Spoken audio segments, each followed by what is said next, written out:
Welcome to Akash academy. গল্পের নাম বুদ্ধির পরীক্ষা। অনেক বছর আগের কথা। এক গ্রামে এক বয়স্ক বুড়ো থাকতো। সেই গ্রামেরই এক ছোট্ট কুঁড়ো ঘরে সেই বুড়ো তার দুই ছেলের সাথে থাকতো।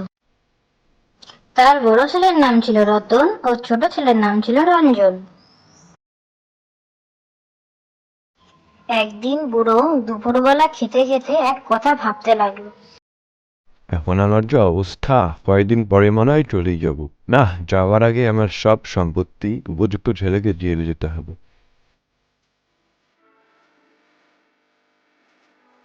বুড়ো তার খাবার শেষ করে খাটিয়াতে বসে তার দুই ছেলেকে ডাকতে লাগলো।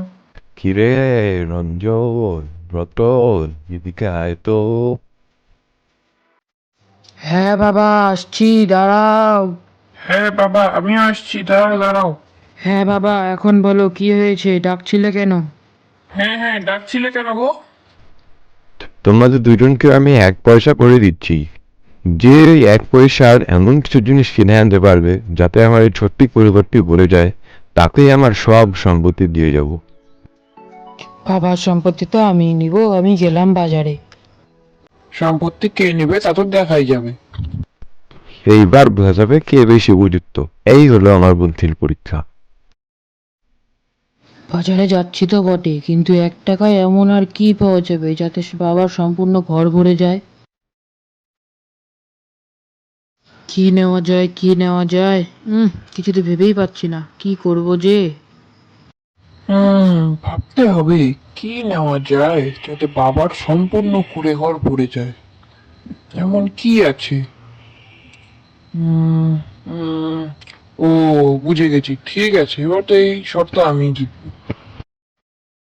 বুড়ো ঘরে বসেছিল, এমন সময় রতন খড় নিয়ে প্রবেশ করে। বাবা, এই যে 1 পয়সার খড় কিনে এনেছি, এতেই সম্পূর্ণ ঘর ভরে দেব। ধুর বোকা, এইটুকু ঘরে তো ঘরের এক কোণা ভরবে না। রঞ্জন একটি মোমবাতি নিয়ে প্রবেশ করলো।